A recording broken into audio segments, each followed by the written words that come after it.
Olá pessoal, gostaria de me apresentar. Para quem não me conhece, eu sou a Estelita Chaves e trabalho algumas vezes aqui no Colégio Dom Bosco com os seus professores.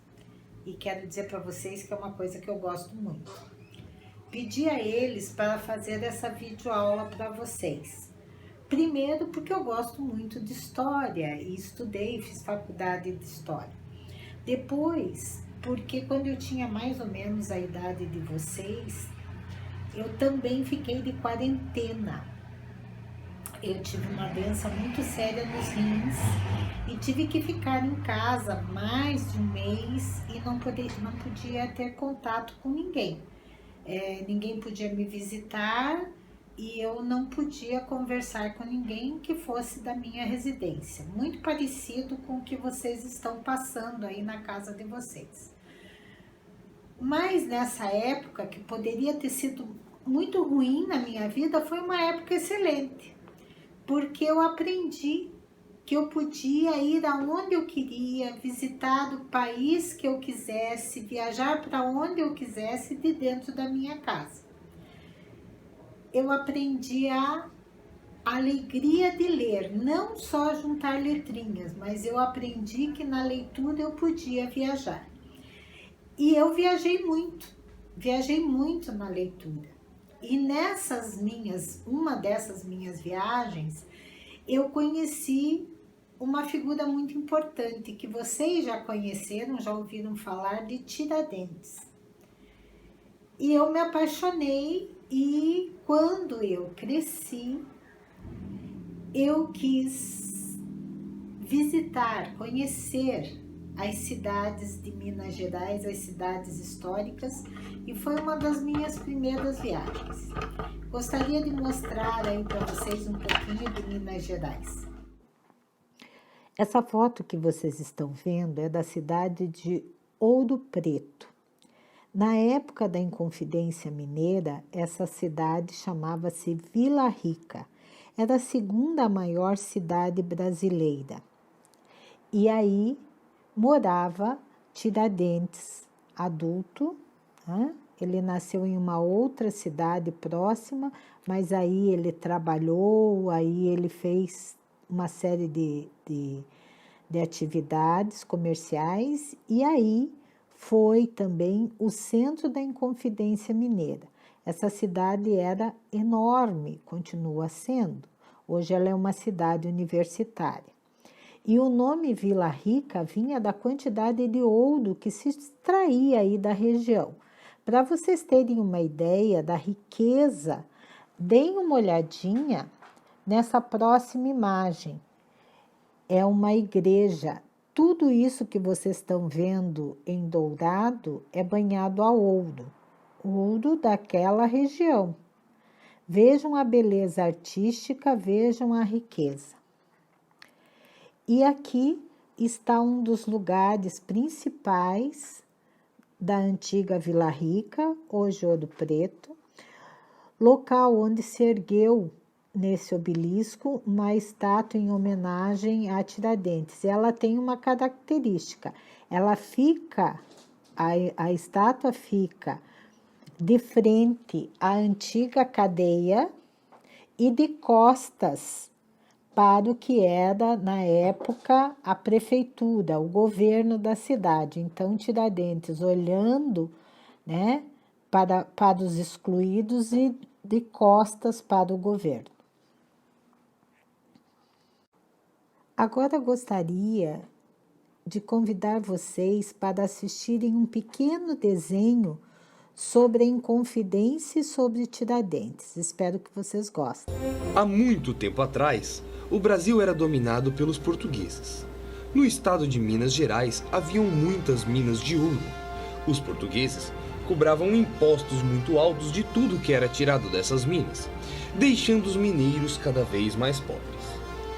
Um dentista, chamado Joaquim José da Silva Xavier, que tinha o apelido de Tiradentes, resolveu acabar com essa cobrança de impostos e também tornar o Brasil um país livre. Ele se uniu a um grupo de pessoas para libertar o Brasil, mas infelizmente o grupo foi perseguido e preso.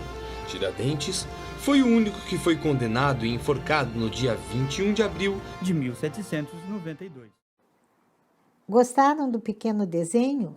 Agora, para deixar mais claro a história da Inconfidência de Tiradentes, vamos seguir essa trilha? No Brasil colônia, a capitania de Minas Gerais era a mais rica do Brasil em razão da extração de ouro. Tinha muitas minas de ouro lá.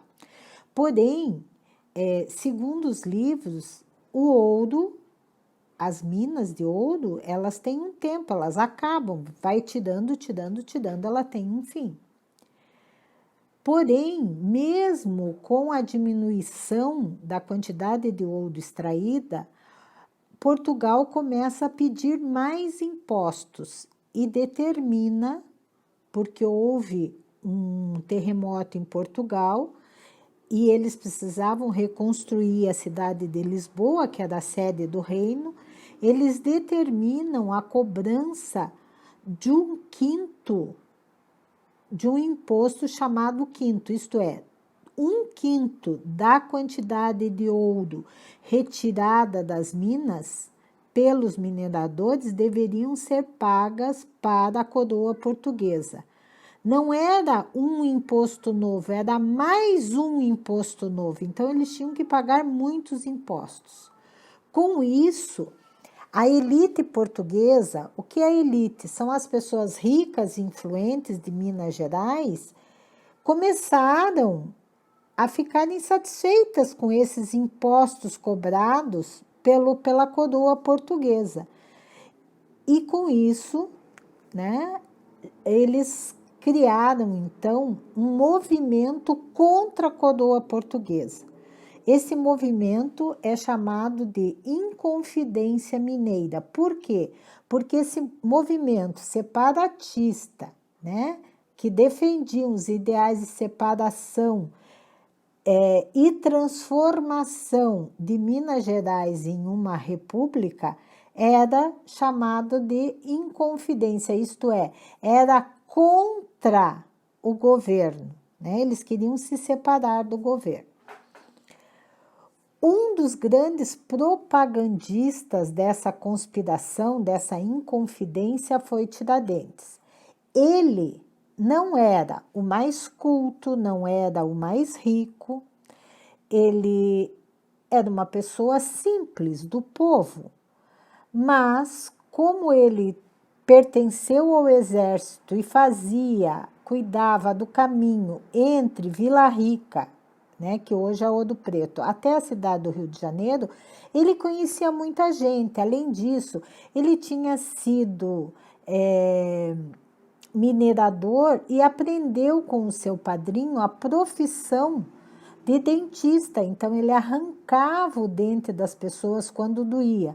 Por isso, recebeu o apelido de Tiradentes. Então, como ele conhecia muita gente, ele conhecia os caminhos, ele foi o maior propagandista, foi aquele que divulgou. Naquela época não tinha rádio, não tinha jornal, não tinha internet, a questão da propaganda era boca a boca, né? E eles, então, resolveram fazer o levante no dia da derrama. O que era o dia da derrama? Era o dia da cobrança dos impostos. Porém, um dos amigos do Tiradentes estava com muita dívida da coroa, foi lá no governo e disse assim: olha, se eu dedurar, se eu disser quem, né, denunciar, quem está fazendo um levante contra vocês, contra a coroa, vocês perdoam as minhas dívidas? E eles disseram sim. E daí ele colocou, né, todas as pessoas, dedurou, né, todas as pessoas que estavam, não houve a derrama naquele dia. Começaram a prender as pessoas e o Tiradentes não estava, Joaquim José da Silva Xavier, do Tiradentes, não estava em Ouro Preto, ele estava no Rio de Janeiro. E eles foram prendê-lo no Rio de Janeiro. E passaram-se 2 anos entre o processo, né? Todos os outros participantes foram perdoados ou foram condenados a deixar o Brasil e ir embora do Brasil para outras colônias na África, mas só Tiradentes foi condenado à morte. Só ele. Ele foi pego como exemplo. Por quê? Porque era o mais simples, porque era o mais popular, porque em momento nenhum ele quis dedurar os colegas. Então, ele foi o escolhido. Foi condenado à forca, foi executado, foi enforcado no dia 21 de abril de 1792. E depois que ele foi enforcado, mandaram cortar as partes do seu corpo, a cabeça, as pernas, os braços, e pendurar as partes do corpo dele no caminho do rio até Vila Rica, para que outros brasileiros vissem aquilo e não quisessem mais ir contra a coroa portuguesa. A cabeça dele foi colocada numa gaiola e foi levado até Vila Rica, que hoje é Ouro Preto, e lá onde está a estátua dele tinha um poste e colocaram a gaiola com a cabeça dele lá. E um mistério que até hoje é um grande mistério é que no outro dia, naquela noite, sumiu a cabeça e nunca mais ninguém soube aonde foi parar aquele crânio, né? Sumiu. Existem várias lendas, várias histórias sobre aquilo. E durante 100 anos, quase 100 anos, 97 anos, ninguém falava em Tiradentes, ninguém falava nada, ninguém falava, todo mundo tinha medo. 97 anos depois, quando foi proclamada a República, que os republicanos, então, quiseram ter uma pessoa para ser o exemplo do que a República seria melhor e pegaram a história de Tiradentes. E 21 de abril, minha gente, só foi instituído como feriado nacional, é o único herói brasileiro que tem um dia dedicado a ele, em 1965. Oi, pessoal. Obrigada pela atenção. Vamos agora fazer umas atividades?